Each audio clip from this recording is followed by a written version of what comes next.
অনেক কষ্টের বিনিময়ে আল্লাহ তুমি আমাকে একটা ছেলে দান করেছ, আবার সেই ছেলেটা তুমি আমার কাছ থেকে উঠাইয়া নিয়ে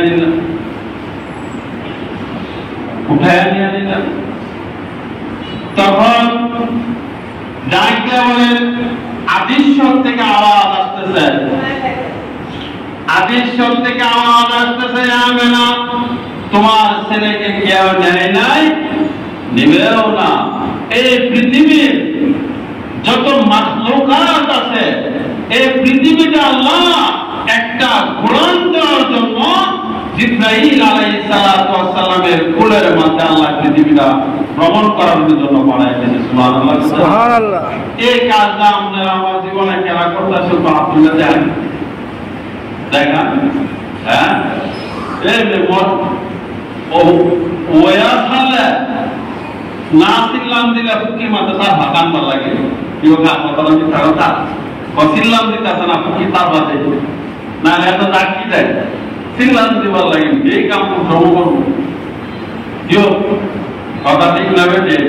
হ্যাঁ, তার বাজে এইটা করবার লাগে, কিন্তু রাসূলকে আল্লাহ শুধু তাই নয়, 7 থেকে 8 বছরের বাচ্চা মুহাম্মদ নবী একদিন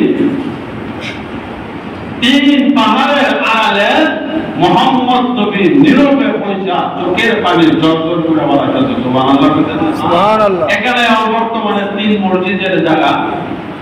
তখন ডাক দিয়া বলেন আবু জাহেল বেঈমান আছে, কোথায় আছে? আয়াতে মুহাম্মদ নবী কাঁদতেছে, বাতিজা তুমি কান্নাকারি করতেছে কেন? তখন ডাক দিয়া বলেন কান্নাকারি করার কারণ তুমি আমার মনের বেদনা তুমি বুঝতা না। কেন? আমার একটা মা নাই, আমার ভাই নাই, আমার বোন নাই, আমার দাদাও নাই, আর আমার চাচা যারা আসলে তো বেঈমান। আল্লাহ এই সম্ভব পৃথিবীর দায়িত্ব আল্লাহ আমার গাড়ির উপরে চাপায় দিয়েছে। সুবহানাল্লাহ। এই দাদা আপনি আমার মনের দুঃখ কষ্ট বুঝবেন না, এই পৃথিবীর দায়িত্ব আল্লাহ আমার উপরে গাড়ি চাপায় দিয়েছে। সুবহানাল্লাহ, সুবহানাল্লাহ। তখন আবু জাহেল ডাকতে বলেন মুহাম্মদ তুমি মনে হয় রাস্তা হারাইছো। কি হারাইছো? রাস্তা হারাইছো। আবু জাহেল ভাবছে কি রাস্তা হারাইছো। তখন আবু জাহেল মুহাম্মদ নবীকে খুব দ্রুত অবস্থায় টেনে উঠে আবু জাহেলের পিছে বসে, আবু জাহেলের পিছনে বসে, আবু জাহেলের সামনে বসে অনেকেই উঠকে যাইবো, কথা বলেন না কেন? তখন উঠকে চাবুক মারে সামনের দিকে অগ্রসর হওয়ার জন্য ওর সামনের দিকে যায় না, 2টা পা খালি উপরের দিকে দেয়া যায়। সুবহানাল্লাহ, বুঝলেন না? তখন তাৎক্ষণিক ভাবে এই উটের জবান আল্লাহ খুলে দিতেন। তখন ডাক দিয়ে বলেন হে আবু জাহেল বেঈমান, কথা বল তোর মতন না, যতক্ষণ পর্যন্ত পিছনে না যাইবে, মুহাম্মদ নবীকে সামনে না দিবে, আমি উটনিকে তুই টুকরো টুকরো করতে পারো, রক্তাক্ত করতে পারো, 1 ইঞ্চি আমি সামনের দিকে অগ্রসর হব না। সুবহানাল্লাহ। তারা রাসূলকে কেন দিচ্ছে? কথা বলেন না কেন? হ্যাঁ, উড়ে দিচ্ছে। আর আমি মুসলমান হয়ে আর নবীর উম্মত হয়ে রাসূলকে আমরা চিনি, কথা বলেন না কেন? আমরা চিনি না। এরকমের মসজিদের মধ্যে খুব ভালো লাগতেছে, মসজিদে বাইরে যত দোষ কাদেম সাহেবের, যত দোষ মসজিদের ইমাম সাহেবের, দেখবেন এরা কোনো দোষের অভাব এমন ভালো লাগতেছে। মসজিদে বাইরে কোন হাজি সাহেব হজ করে আনলে কিব তার ইমান আমার ঠিক নাই, কেমনে কত দিব রেখে তো লাভ নাতি আছে, এটার কোন সরা হয় সরা নাই। আপনি একজনের দোষ তালাশ করে গোলার বাকি কিন্তু আপনি আমি বলতেছি, কথা ঠিক আছে কিনা? যাই হোক, তখন মুহাম্মদ নবীর সামনে দিছে, আবু জাহেল পিছনে গেছে। তখন সলা আরম্ভ করলেন। সলা কি করলেন? আরম্ভ করলেন সামনের দিকে অগ্রসর। তখন আবু জাহেল লাগে মধ্যে টানে আস্তে আস্তে যাইবার লাগে। তখন ডাক দিয়ে বলেন, আবু জাহেল তুই আমার আল্লাহর মধ্যে টানিস না। কেন? আমি কোনদিন কল্পনা করি নাই, আমি কোনদিন কল্পনা করি নাই, আমি কোনদিন চিন্তা করি নাই, আমি কোনদিন কল্পনা করি নাই আমার পিঠে আরোহণ মুহাম্মদ রাসূলুল্লাহ সাল্লাল্লাহু আলাইহি ওয়াসাল্লাম। সুবহানাল্লাহ। তখন ডাকতে বলেন, আমি পড়ব না মরব এটা আমার কোনো জ্ঞান নাই। তিলাওয়াতের জায়গা বাদ দেয়া, কিবারের জায়গা তিলাওয়াত মারে বাদ দেয়া। তখন পড়তে নামাইছে, নামায়া মুহাম্মদ নবীর বাড়ির সামনে না সরি আবু জাহেলের বাড়ি মুহাম্মদ নবীর বাড়ির সামনে নামায় দিতে। নামায় দেওয়ার পরে ডাক দিয়ে বলেন, হে আব্দুল মুতালিবের গোষ্ঠীর লোকেরা, মুহাম্মদ নবী সাধারণ কোন ব্যক্তি নয়। তখন আমি বলছিলাম, তখন 8 বছর বয়স। আল্লাহ তো রাসূল আগেই কবুল করতে, সকলের আগে রাসূলকে বানাইছে, কিন্তু কেন তো নবী এটা দিতে না। আবু জাহেল তো ভালো করে জানে না, এটা তো মুহাম্মদ একজন নবী, এটা নবুয়তের দালাইল, নবুয়তের কি প্রমাণ দলিল।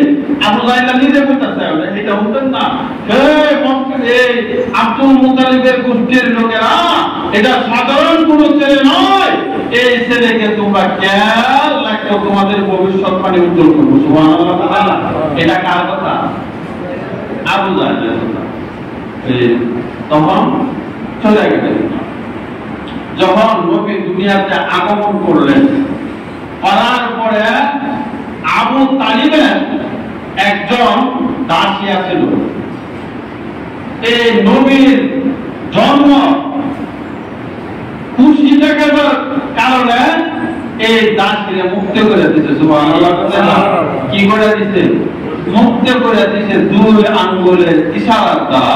একদিন স্বপ্নে দেখতেছে যে তুই যে মুহাম্মদ নবী, আমার বাচ্চাটা মুহাম্মদ নবীর কালিমা বিশ্বাস করছ না, কালিমার কি উপরে নবীর মিল্লাত যে তুই মানছস না, রাসূলকে যে সম্মান করছস না, এই কারণে তোর বড় কি অবস্থা।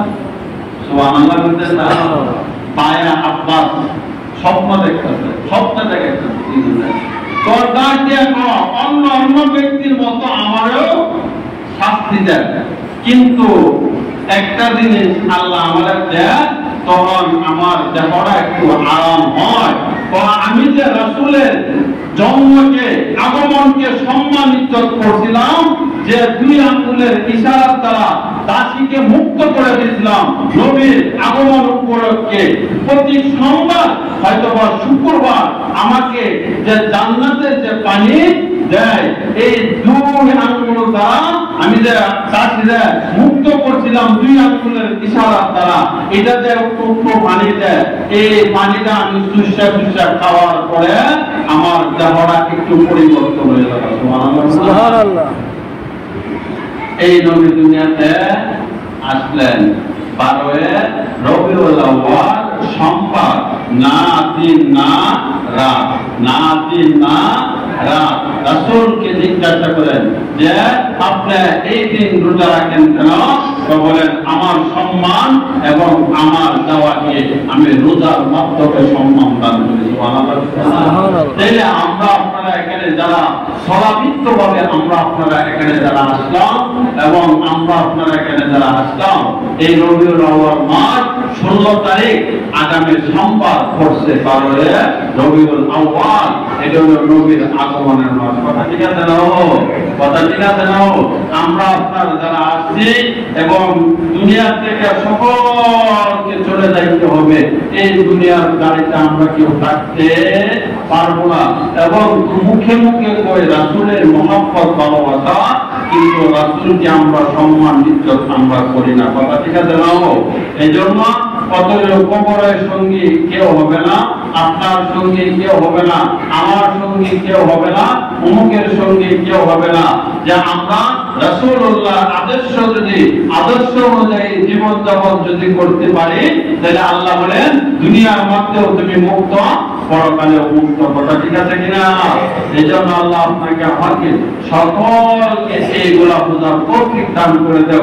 আল্লাহ আপনি যত শক্তিশালী ব্যক্তি হন না কেন, যত কিছু হন না কেন, আল্লাহ যখন আপনাকে চাবে না, এই দুনিয়াতে আপনাকে কেউ রাখতে পারবে না। এই দুনিয়ার মধ্যে যা কিছু আপনি করেন না কেন, পরকালে আল্লাহর দরবারে আপনার আমার জবাবদিহি করতে। কথা ঠিক আছে কিনা? এই জন্য আপনারা আমরা সকলে, আল্লাহ আপনাকে আমাকে সকলকে এইগুলা বোঝার তৌফিক দান করুন এবং পাঁচ ওয়াক্ত নামাজ সঠিকভাবে পড়ার মতো ব্যবস্থা করে দাও। মানুষের দুষ্কৃতি থেকে আল্লাহ বিরত রাখো, মানুষের বিপদ থেকে আল্লাহ বিরত রাখো এবং শয়তানের ওয়াসওয়াসা থেকে আল্লাহ হেফাজত করো এবং সঠিকভাবে জীবন যাপন করার মতো আল্লাহ সকলকে সুব্যবস্থা করে দেন। সবাই বলেন আমিন। যাদের ছেলে মেয়ে